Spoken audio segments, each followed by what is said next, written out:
মহারাজের জয় হোক। বেশ বেশ, বলে ফেলো বিজ্ঞানী।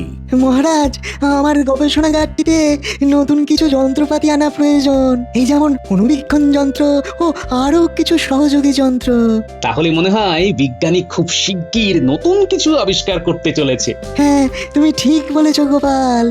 আমার কিছু আবিষ্কার একেবারে দোরগোড়ায় এসে আটকে আছে, শুধু এই যন্ত্রের অভাবে। হ্যাঁ, সবই তো বুঝলাম বিজ্ঞানী, তবে তোমার নতুন আবিষ্কারকে এখন কিছুদিন দোরগোড়ায় দাঁড়িয়ে থাকতে বলো। হ্যাঁ, হ্যাঁ হ্যাঁ মহারাজ বলছেন তো। তাছাড়া আবিষ্কার যদি দোরগোড়ায় দাঁড়িয়ে না থাকতে পারে, তুমি কিছুদিন অপেক্ষার দোরগোড়ায় থাকো। মানে গোড়াতেই গন্ডগোল। থামো গোপাল, তোমায় আর ফোড়ন কাটতে হবে না। হ্যাঁ, ফোড়ন? সেই 5 ফোড়নের গল্প। ফোড়ন কাটাই যে আমার কাজ মন্ত্রী মশাই। তোমার কোনো কাজই নেই? বাহ বাহ বাহ, একেবারে আমার গিন্নির মুখের কথা। মহারাজ, একটুকু বলুন, রাজকোষে কি কোনো ঘাটতি দেখা দিয়েছে? তুমি চুপ করবে গোপাল? রাজকোষ নিয়ে তোমার মাথা না ঘামালেও চলবে। তুমি যখন কথাটা তুললে গোপাল, তখন বলেই দিচ্ছি, রাজকোষের অবস্থা খুবই খারাপ। তাই বিজ্ঞানীর যন্ত্রের পিছনে অর্থ মঞ্জুর করার মতো অবস্থায় যে আমি নেই। কিন্তু মহারাজ, এই বছর তো বৃষ্টি খুব ভালো হয়েছে, প্রজাদের সব গোলা ভরা ধান হয়েছে, তারা ঠিক করে খাজনা পুরোপুরি মনের আনন্দেই দিয়েছে, তবে কেন রাজকোষে এত ঘাটতি মহারাজ? দেখো গোপাল, প্রজারা খাজনা দিয়েছে এটা সত্যি, কিন্তু এতেও আমার মনে হচ্ছে ঘাটতি হচ্ছে। তাই আমি নিজেই খরচ কমানোর সিদ্ধান্ত নিয়েছি। আর শুধু আমি নই, আমি চাই এই রাজ্যের প্রজারা যেন অপব্যয় না করে, সবাই তাদের জীবন ধারণের খরচ কমাক। তাহলে এখন কিছু হবে না? শুনলে তো সব বিজ্ঞানী, তুমি বসো, এখন কিছু হবে না। মহারাজ, আমাদের রাজ্যের উন্নতির জন্য বিজ্ঞানীর নতুন নতুন আবিষ্কার করা খুবই প্রয়োজনীয়। আমি সব বুঝি গোপাল, কিন্তু আমাদের নিজেদেরকেই তো আগে সংযত হতে হবে। গোপাল অবশ্য এ ব্যাপারে খুবই সংযত মহারাজ। জীবনে গোপালকে বাজার থেকে ভালো কিছু কিনতে দেখিনি। মন্ত্রী মশাই, অন্য লোকে কি কিনছে সে ব্যাপারে নাক গলানো খুব কাজের কথা নয়। আপনি তো আমার থেকে বেশি মাইনে পান, আপনি কি কেনেন? গোপাল, এখন এসব কথা আর না বলাই ভালো। তুমি যদি সংযত জীবন যাপন করো সে তো খুব ভালো কথা, আরে আমি বলছি সবার কথা। কিন্তু মহারাজ, আপনি তো বলেছিলেন আমার পাঠশালাটি ভালো করে সারানোর জন্য আপনি অর্থ সাহায্য করবেন। মহারাজ মাফ করবেন, তবে পাঠশালার উন্নতির জন্য এটা দরকার মহারাজ। তা এই মুহূর্তে কি অবস্থা? পড়াশোনা করবার জন্য ছেলেমেয়েরা বসতে পারছে তো? তা পারছে। তা তোমার বিদ্যাদানের সঙ্গে পাঠশালার সারানোর তাহলে বিশেষ সম্পর্ক নেই? সবাই বসছে, আর এখন বড় কোনো ঝড় বৃষ্টির সময়ও নয়, তাই এক্ষুনি সারাবার ব্যাপারটি মুলতুবি রাখছি। আজ্ঞে মহারাজ। রাজকোষ আরো কিছুটা ভরে উঠুক, এখন তো খুবই খারাপ অবস্থা। মহারাজ, আপনার সময় কিন্তু এখন শুভ, আর কুষ্টি বিচার করে আমি রাজকোষে যথার্থ অর্থাগম দেখতে পাচ্ছি। কি বলছো জ্যোতিষী? সেই পরিমাণ অর্থাগম কোথায় হচ্ছে? তুমি ভালো করে নতুন করে গণনা করো, কবে আর অর্থাগম হবে দেখো দেখো ভালো করে। বেশ মহারাজ, আপনি যখন বলছেন আমি নতুন করে আবার গণনা করব, তবে আপনি জানেন আমার গণনায় কিন্তু ভুল হয় না। মানুষ মাত্রেই ভুল হয়। আমি বিচার করে দেখেছি মহারাজ, যদি বাইরের বণিকদের থেকে হিরে চুনি পান্না নিয়ে আপনি আপনার মন্দিরে স্থান দেন, তবে রাজকোষের অবস্থা আরো ভালো হবে। ও বাবা, তার মানে তো আরো খরচ! কি কাণ্ড! আগে মহারাজ, কিছু পেতে গেলে তো কিছু খরচ করতেই হবে। একটি হিরে, একটি চুনি আর একটি পান্না আপনাকে কিনতে হবে মহারাজ। অসম্ভব অসম্ভব, এই খরচ করা যাবে না। মহারাজ, আপনি রাজা, আপনার জন্য এইটুকু এমন কি ব্যাপার? এটা অতি সামান্য। না না না, এটাই অসামান্য, রাজকোষে ঘাটতি। সভাকবি, এ ব্যাপারে তুমি কি বলো? যদি রাজকোষে ঘাটতি হয় অর্থ, তবে মহারাজ আপনি বলেছেন যথার্থ। সাধু, সাধু। থাক তবে, শুধু মহারাজ আপনি একবার খাওয়াবার কথা বলেছিলেন। কিরকম গোপাল? না মানে আগেও তো আপনি আমাদের পেট ভরে ভুরি ভোজ করিয়েছেন, তাই ভাবছি আবার কবে সেই দিন আসবে। উপলক্ষ গোপাল? মন্ত্রী মশাই, মহারাজ তো খুশি হয়ে আমাদের মানে আপনাকেও বহুবার ভালো মন্দ খাবার খাইয়েছেন। মহারাজ আনন্দে থাকলে খাওয়াবার জন্য বিশেষ উপলক্ষের প্রয়োজন পড়েনি তো। কিন্তু এখন যে সময় খারাপ। আম খাইয়েছি নিশ্চয়ই, এরপরেও খাওয়াবো, কিন্তু এখন নয়। এখন তোমাদের খাওয়াতে গেলে রাজকোষে বিপুল ঘাটতি হয়ে যাবে। যদি হয় রাজকোষে অভিনব ঘাটতি, তবে যেন চেয়েও না এতটুকু বাড়তি। ঠিক কথা সভাকবি। এখানে একমাত্র এখন বাড়তি চাইবার কথা শুধু গোপাল বলেছে। কি জানি মহারাজ, আমি তো আপনাকে ভয় পাই না, বাকিরা হয়তো ভয় পায়। আমি তো আপনাকে ভালোবাসি মহারাজ, তবু বলছি আমি যা জানি আমাদের রাজকোষে যথেষ্ট পরিমাণে সম্পদ মজুত আছে মহারাজ। তাতে তোমার কি হে? আসলে ব্যাপারটা কি, যখন যে রাজ্যের রাজা কৃপণ হয়ে ওঠে তখন সেই রাজ্যের প্রজাদের কপালে দুর্ভোগ শুরু হয়ে যায়। আপনি ভীষণভাবে কৃপণ হয়ে উঠেছেন মহারাজ। মহারাজ, গোপালে এত বড় স্পর্ধা ও আপনাকে গিফটে বলছে? আপনি থাকতে আপনার সামনে আড়ালেও না? আমার আড়ালে কিছু বলতে হয় না মন্ত্রী মশাই, ওটা হয়তো আপনি বলেন। তুমি তো কোনো হোমে যজ্ঞে লাগো না গোপাল। মহারাজ শুধু শুধু তোমাকে মাইনে দিয়ে পুষছে, আর সেই মহারাজকে তুমি কিপ্টে বললে? তোমাকে বরখাস্ত করলে তোমার মাইনের অর্থ রাজকোষে ঢুকতে পারে, তাই তো মহারাজ? হ্যাঁ ঠিক তাই গোপাল, তোমাকে বরখাস্ত করা হলো। কাল থেকে তুমি আর রাজসভায় আসবে না। তোমার যা পাওনা হয়েছে সামনের মাসে তোমাকে মিটিয়ে দেওয়া হবে। আগে মহারাজ, আমার সামান্য কিছু অর্থ পাও না, ওই আমার মাইনে। এই মাসে যে কটি দিন সেটি এখন মিটিয়ে দিলেও চলবে। না, চলবে না। তাতেও কি রাজকোষে ঘাটতি হয়ে যাবে মহারাজ? গোপাল, যা বলার আমি বলে দিয়েছি, তুমি এখন আসতে পারো।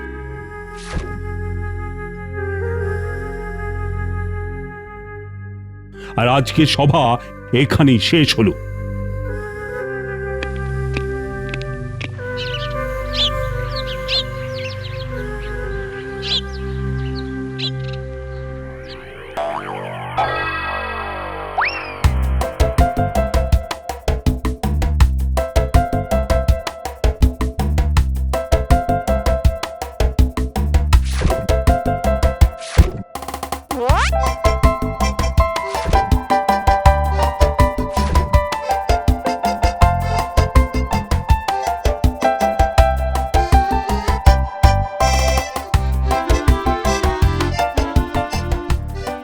এই শোন, এদিকে আয়। তোরা আজ রাতে পেট ভরে খেয়ে যাবি, বাড়িতে জানিয়ে দিস। তাই নাকি দাদু? বাজার থেকে আসছো?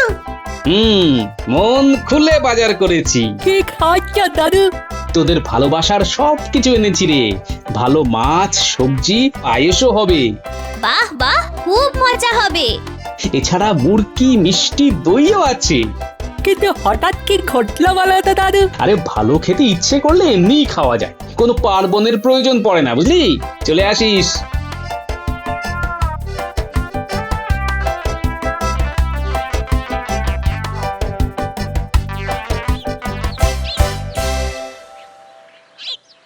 গিন্নি, ও গিন্নি, আরে এদিকে এসো দেখি। কি ব্যাপার এসব কি? বাজার গিন্নি, বাজার। আরে বাবা, তোমাকে কাঁচকলা খাইয়ে রাখবো না, মানে আজকে ভালো করে রান্না করো দেখি। ন্যাপলা, গুলটে, পুঁটি, ট্যাপা সবাইকে আসতে বলেছি। বাবা, আজ সূর্য কোন দিক দিয়ে উঠেছে কে জানে? জমিয়ে খাওয়া যাক, পায়েসও করো কিন্তু। কিন্তু হঠাৎ এইসব কেন? আহা, আমার খালি মনে হয় যে তুমি বারবার বলো আমি ভালো করে বাজার করি না, তাই আজ মন প্রাণ ঢেলে বাজার করেছি গিন্নি। এটাই তাহলে আসল কথা তো? আরে এর মধ্যে আর নকল কথা কি থাকবে গিন্নি? আমার যেন মনে হচ্ছে আরো কিছু কাহিনী আছে যেটা তুমি আমাকে বলছো না। তুমি আগে ভালো করে রান্না করো দেখি। ঠিক আছে ঠিক আছে, বলি তুমি ভালো করে হাত পা ধুয়ে নাও। হ্যাঁ, সেই ভালো।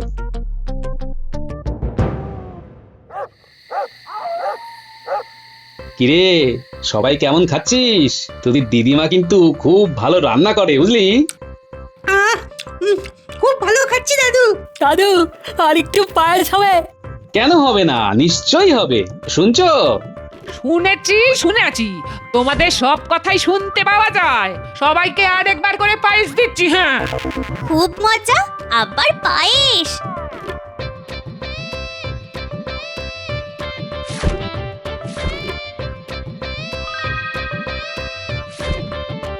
কিরে, আর কিছু নিবি? আমি আর কিছু পারবো না বাবা, পেট একদম ভরে গেছে। গুলটে, না না, আমিও পারবো না। আমি এখন কিভাবে বাড়ি যাব সেটাই তো ভাবছি। বেশ বেশ, ন্যাপলা তুই বল। আমি তো একটাই খেয়ে উঠতে পারছি না। সব খেতে হবে কিন্তু। যা, এবার গিয়ে হাত মুখ ধুয়ে নে যা। কই গো গিন্নি, ওদের খাওয়া হয়ে গেছে, এবার তুমি আর আমি বসে পড়ি। হ্যাঁ,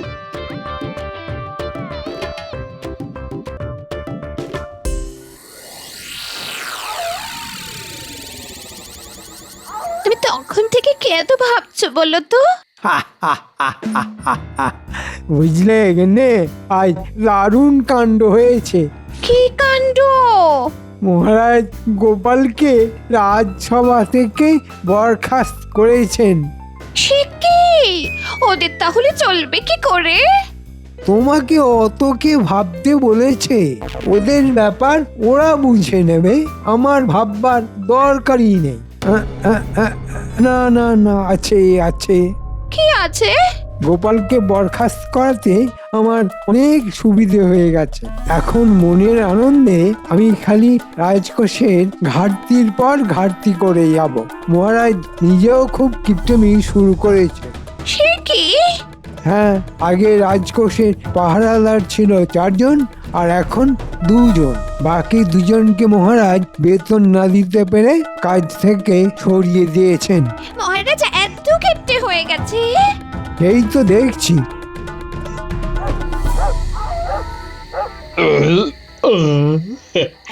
খাওয়াটা জব্বর হয়েছে। বহুদিন পর এরকম ভাবে খেলাম, বুঝলে। এবার বলো দেখি ব্যাপারখানা কি? হ্যাঁ, কি বলো, এমন কি ঘটেছে যে তুমি এখন বাজার করলে? হ্যাঁ, খুব আনন্দের কিছু? হ্যাঁ হ্যাঁ, তা বলতেই পারো।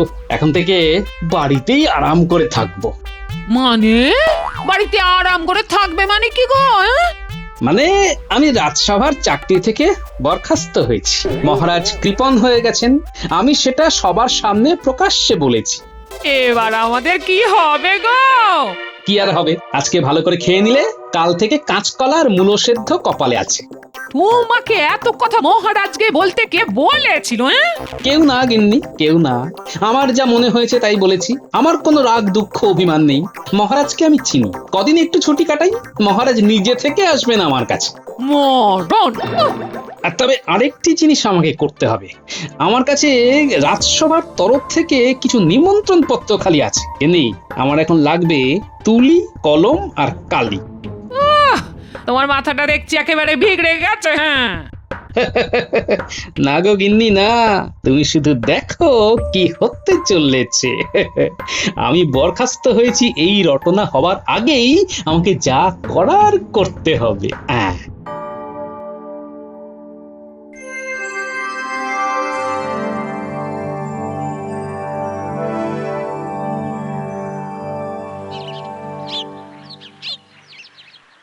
কি হয়েছে গোপাল কাকু?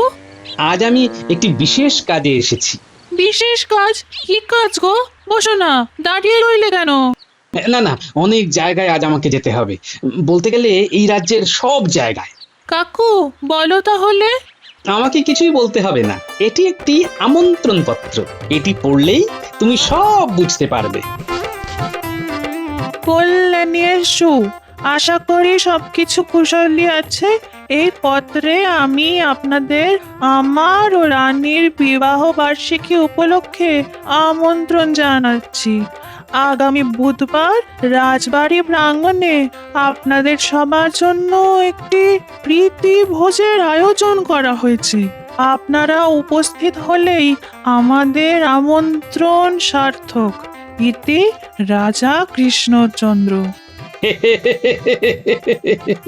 এ কি গোপাল দাদা, মহারাজ স্বয়ং আমাদের নিমন্ত্রণ করেছেন? শুধু তোমরা নয় আরো অনেককেই। তাই তো বললাম আমার এখন অনেক কাজ। আচ্ছা আসি, বুধবার পৌঁছে যাও কিন্তু।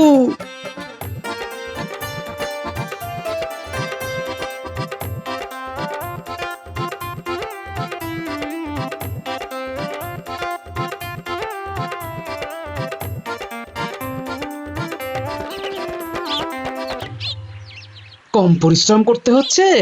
দেখো, সব আমন্ত্রণ পত্র ধরে ধরে লিখেছি। পত্রের মূল ভাষা মহারাজই ঠিক করেছেন। শত হোক বিবাহ বার্ষিকী বলে কথা। এরকম একটি আমন্ত্রণ পাবো সে তো আমার কল্পনাতেও ছিল না। সত্যি আমি তো এখনো ভাবতে পারছি না। ও মা, খুব মজা হবে, দারুণ দারুণ সব খাবার হবে। কিরে, এখনই জিভে জল চলে আসছে নাকি? হ্যাঁ, আগামী বুধবার কোনো কাজ রাখবে না। রাজ্যে কোথাও কাজ হবে না, সবাই তো রাজবাড়ি যাবে। আচ্ছা আমি এখন চললাম, হ্যাঁ, আমারও অনেক কাজ। সাবধানে যাও গোপাল কাকা, বাইরে রোদ্দুর বেশ চড়া। এই সব আমার অভ্যেস আছে, তোমরা কিচ্ছু চিন্তা করো না। আগামী বুধবার মনে থাকে যেন। সে আর বলতে, আর আমরা ভুলে গেলেও পুটি আছে তো মনে করাবার জন্য। ও কিছুতেই ভুলতে দেবে না।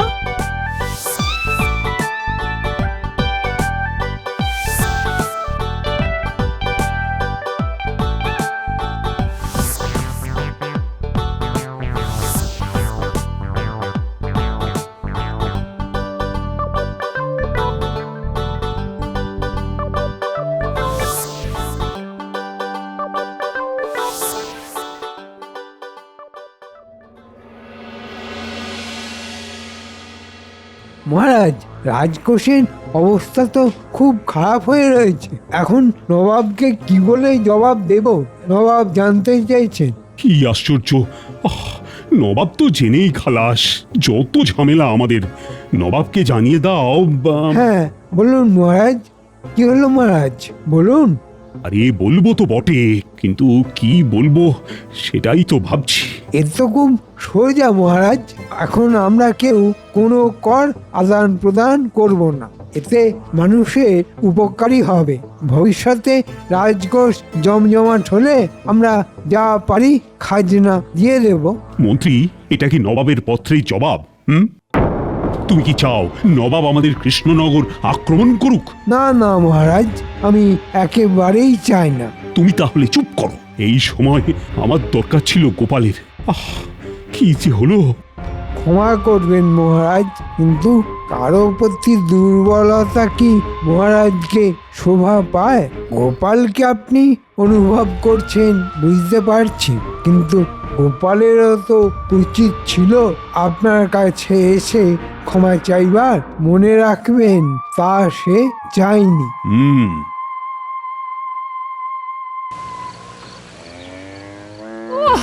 বলি তোমার এত কি কাজ যে শুনছি সারা জায়গায় চরকির মতো ঘুরে বেড়াচ্ছ? হ্যাঁ, সাধু হয়ে যাওয়ার ইচ্ছে হলে আগেই বলে ফেলো বাপু, আমি তাহলে বাপের বাড়ি চলে যাই। হ্যাঁ, অনেক হয়েছে, তোমাকে নিয়ে আর পারছি না। সবুর করো গিন্নি, সবুর করো। কাল একটি বিশেষ দিন। কাল হলো বুধবার, কি আছে কালকে? কাল মহারাজের বিবাহ বার্ষিকী, মানে আমি সেরকমই শুনলাম। বললো যা, কথার দেখছি কোনো মাথা মুন্ডু নেই। কাজ হারিয়ে মাথা একেবারে বিগড়ে গেছে। বলি রাজা রানীর বিবাহ বার্ষিকী, তো তাতে তোমার কি? আমার বলি নিজের বিবাহ বার্ষিকী নিয়ে কখনো ভেবেছ? আমাকে একটা নতুন শাড়ি কখনো কিনে দিয়েছ কবে? সেটা তো ভুলে গেছে মনে হয়।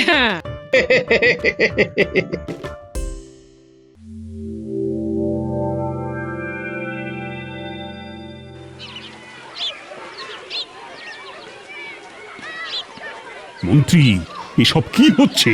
ঠিক বুঝতে পারছি না, অনেক ভিড় করেছে। গোপালও আছে মহারাজ। সে কি? ওকে শিগগিরই আসতে বলো।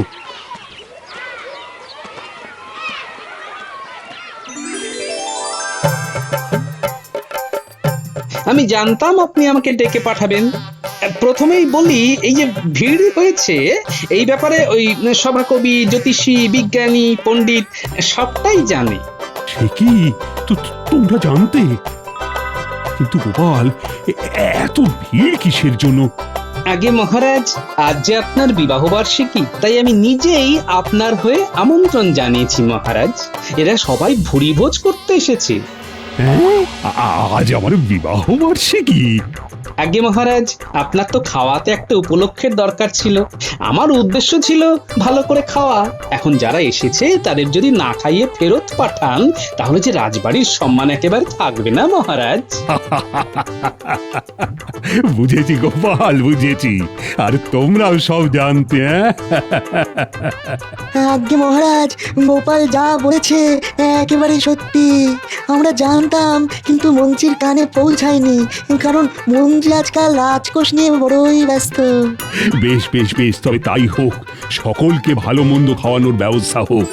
বিবাহ বার্ষিকী হোক চাই না হোক, রানীকে তো জানাতেই হবে। আর গোপাল, তুমি ছাড়া এই রাজসভা একেবারেই মেড়মেড়ে। আগে মহারাজ, ওই রান্নায় ফোড়ন দিলে খাবার খেতে ভালো লাগে মহারাজ। আর মহারাজ, রাজকোষে যা সম্পদ আছে তাতে প্রজাদের সহস্রবার খাওয়ানো যায়। দয়া করে আর কৃপণতা করবেন না মহারাজ। বিজ্ঞানী, তোমাকে যন্ত্রের জন্য বরাত আমি দিলাম। আর পণ্ডিত, তোমার পাঠশালা সারানোর বরাতও এই মুহূর্তেই আমি দিয়ে দিচ্ছি। জ্যোতিষী, তুমি ঠিক ছিলে, এটাও আমি মেনে নিচ্ছি। আর এত কিছু একসাথে আমি করছি কারণ জানো? কি কারণে মহারাজ? আমার বিবাহ বার্ষিকী বলে কথা। পাচক তাহলে রান্না শুরু করে দিক মহারাজ। নিশ্চয়ই, আর দেরি কেন? জয় গোপালের জয়, জয় গোপালের জয়।